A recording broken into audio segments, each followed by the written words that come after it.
CPAC 2021 in the great state of Texas and the wonderful city of Dallas, doing a lot of big things for Christian media outlets, nonetheless for conservative politics and the people around America. Today I have with me an amazing man. You guys all know everything that he does. Mr. Joshua Phillips here, an award-winning investigative reporter from Epoch Times, an amazing man with a lot of knowledge, very, very good at what he does. We need more investigative journalists out there like this gentleman. We don't have enough of them. You ask, we bring to you, and here he is to talk about a lot of things that have been coming through snail mail, a lot of phone calls that we've gotten recently about China. What is China up to? What are they doing? All the conspiracy theories. YouTube's one of the best media outlets out there and one of the worst for conspiracy theories, and there's a lot of confusion about China. He's going to bring some clarity. Mr. Phillips, thank you and welcome. Hey, real pleasure being here, and there's no shortage of stories these days. No shortage. We can be here for the next 24 hours, not cover anything at all. Yeah. So tell me a little bit, from your perspective, China is a hot topic. What's going on? What's really going on? Well, the Chinese Communist Party, here's what's really going on. From the very founding, in the days of Mao Zedong up until now, the Chinese Communist Party has regarded the United States as its number one enemy. Yes, we trade with them. Yes, we have big business deals with them. Yes, our economies are pretty tightly interlinked. But in their own doctrines and their own public statements, they say the Chinese Communist Party cannot survive unless America dies. And that's what's going on. Ayatollah with Israel, huh? Yeah, it's the same thing. They're not chanting maybe in the streets and having massive uproars that we see that are politicized, but that's the ideology. Yeah. What bred that ideology from China? Where was the tipping point from the Chinese relationship with America? Well, they're a communist government. And the whole idea of communism is really based on the idea that the government is the highest power in the land. When you have a communist system in power. And anything that challenges that, morality, religion, free markets, freedom, anything that challenges that needs to be destroyed so the party can live. When it comes to the way that a lot of people I've heard talk about religious freedom in China, this is what they tell me. The reason the Chinese Communist Party persecutes religion is because if you believe in religion, you believe in a power higher than government. That's correct. And as long as you believe in a power higher than government, you have a different moral standard through which to judge government action. You can say, I do not agree with what they're doing. This goes against my values. This goes against my morals, not the politically correct morals that they're trying to set. And political correctness comes from 1967 Mao Zedong, right? Cultural Revolution. Yep. And so when the Chinese Communist Party tries to eliminate that, what they're saying is, if they can eliminate religion, if they can eliminate morality, if they can eliminate systems that pose a challenge to their powers, it means that the basis of morality is government action. Yes. Government action is what determines what is right or wrong. Government action is what determines good and evil. Yeah. If the government says killing your landlord is the right thing to do today, like they did under Mao Zedong, that was the right thing to do because the government said so, and that was the moral standard. And an innumerable amount of people died under Mao Zedong. We quickly forget in America because we don't like history anymore. We have a cancel culture where we want to eradicate anything that seems to be dirty or disconcerting to our current viewpoint or standard.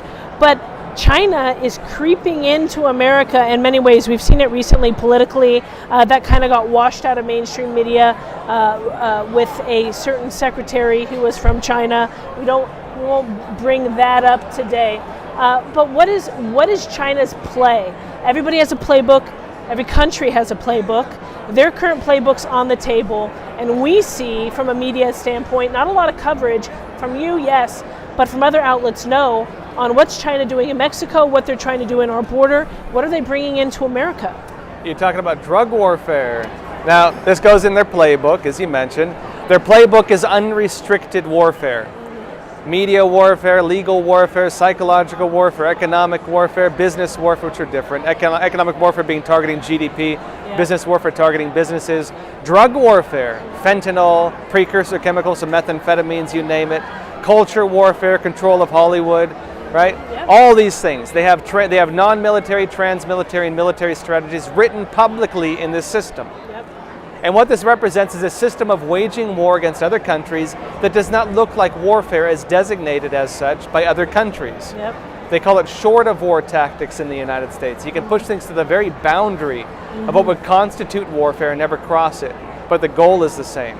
You're taking over their businesses, you're taking over their economies, you're taking over their politics, you're taking over their culture, like Hollywood, like entertainment, like NBA, for example, and you're making them serve the interests of another government. These are like kings casting their crowns at the feet of a totalitarian system that engages in slavery, genocide, and regards us as the number one system they have to destroy if they're going to survive. And they are supporting that rather than the United States. And we see that more often than not, unfortunately, especially in the politicized last election. We saw that there was election interference, supposed, specifically from China, not as much from Russia, and there's all of this conjecture out there, but this is in their playbook, and this is what they're attempting to do. As Americans, it's not just about securing our borders. That is one way, and we need to protect America. But there's infrastructure and technology that needs to be protected. As you said, there's our GDP and our economic protection, which we can talk about from a conservative standpoint, that Trump did a very good job at putting degrees of separation between us and China. What is happening now with our current administration in relations to China? Well, you know, they've maintained some of the same policies Trump had. They've rolled back a few. If they get us involved in the Paris Climate Accord and they don't change China's agreement with it, it means China's going to dominate the global energy market. That's all that means. It doesn't mean clean energy. It means handing over the energy market, the global energy market, to the biggest abuser of greenhouse gases and these things in the world. That's what it means. It means, for example, China also controlling the energy grids around the world. If they control that, they can shut down the energy one day if you don't like their policies, just as they've done in other countries with other systems. They can cut you off, like they did to Japan, for example, when Japan was defending its islands, the Diaoyu Islands, against the Chinese Communist Party's incursions. And the Chinese Communist Party cuts off their supply of rare earth minerals, which Japan needs for its high-tech industry. They can do that. They demonstrated in the past they'll do it. It means as well the Chinese Communist Party is really, I think, pushing forward with its hostile takeover of essentially every institution that really dominates what constitutes the, say, critical infrastructures of the free world. What makes countries tick. Right? You know, what is one of the main stated goals of communism? Seize the means of production. Who owns the factories? Who owns the natural resources? Who owns the shipping channels, the string of pearls and things like this? Who controls ports at every single major trade choke point in the world? The Chinese Communist Party. And we've allowed it, unfortunately, for many years to continue to go unchecked. And one, from a production standpoint and a cost of goods standpoint, with trade between China and America. And we've seen that that's been detrimental to our own economy. And I believe that Trump did a very good job at trying to even the playing field and promoting pro-America and for the people to be able to have the ability to produce. Now we see, and the fear is that that's going to start shifting and changing a little bit more. But more so, we see a fear from the American people of what China is doing as far as land and land value in America. We hear a lot of conjecture about China coming in and buying up land in America. What say you? Well, you know, in their doctrine, I talked about unrestricted warfare. They talk about agricultural warfare. You control the food of a country. What does that mean? You control the life of a country. And if you, let's say, have an accident one day, maybe, for example, there's a famine or a crop goes bad and people suddenly don't have food, what's going to happen? You know, just like I said when they talked about controlling the energy grid in the United States, and actually on that note, Trump put in place restrictions on China controlling our energy grid. They've lifted that. China can now control it. Same thing with agriculture.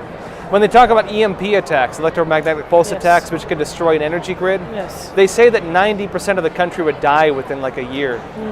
It's not easy to replace. China could shut that off on a heartbeat if they controlled it. Same thing with food. How can a country survive without food? If China controls our food, what happens if one day, oops, we forgot to plant the right crops. Looks like half your population is going to die. Sorry, it was an honest business mistake, folks. And it's not above them to not do that. There's rooted levels of indoctrination and evil, inherent evil that has come out of those last generations. We've seen it happen already. We saw it happen already. Remember during the pandemic? Remember when they were saying there's going to be meat shortages? You know what happened with that? What? The Chinese Communist Party, its companies, had bought up most of the meat companies in the United States. And they were the ones saying, oh, we can't work. Sorry, folks, looks like there's going to be a meat shortage. It's just too dangerous for us. Even though their economy bounced back a lot quicker than we did from the pandemic. Well, and get this. Then Trump said, no, that is a critical infrastructure and you're going to keep operating it. Yeah. And they kept the meat industry going and that whole thing was diverted. We diverted that possible future. But it was actually the Democrats, as a matter of fact, who started going after the meat companies. And they pointed something interesting out, which is while they were restricting meat sales in the United States, they were making record meat sales to China. What are the odds of that? Yeah, go figure, right? Go figure. Yeah. Go figure. You know, and not all things that are just coincidences.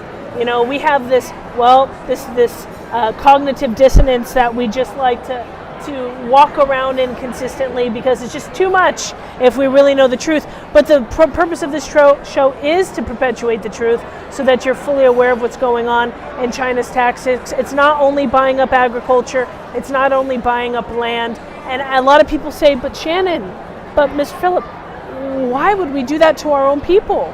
Why would we even allow that? Shouldn't someone in government say no? Yeah, they should. Yeah. They should. There's a lot of things they should do. Should and would are different things. Exactly. You know what I mean? But they don't do it. Yeah. And so here we are trying to say, what can we do as Americans? We have a voice. Well, and this goes back to what we're talking about, Trump and Biden. Biden kept in place some of Trump's policies, some of the sanctions. They're still going after human rights abuses. But the CCP, for them, this is warfare. Yeah. They regard this as a battle of systems, and if they don't destroy America, they believe the CCP will fall. To have the CCP survive their system of government, they need to destroy America. Yep. This is warfare for them in their own statements, and they say it all the time. Yeah. But somehow we don't take them seriously, and if we're not regarding this as something like that, and not only defending against it and being like reactive instead of proactive like Trump was, then they're going to steamroll us. Yeah. And we need to be careful, everyone. You don't want to end up like the CPP controlling China currently. You don't want social credit scores in certain provinces. You don't want restricted travel. You don't want your food supply or chain messed with. So you need to do what you were called to do as an American citizen and have a voice, understand the American Constitution and American history, and be about changing the future for America. Stop with the complacency and get educated. It was a wonderful time being with you, Mr. Philipp. Hey, anytime you want to be on, it would be great. This is Shannon and Mr. Philipp from Epoch Times, which Voice of Truth. Click on the links below for any of his articles and journalism that you would like to see. We have it all there for you. And if you click on the link, it'll also take you to Reggie Littlejohn's link on the CPP that we did earlier, and probably a couple months ago by now, to watch what's going on from a human rights and civil rights violation from the CPP in China. Until next time, everybody, God bless.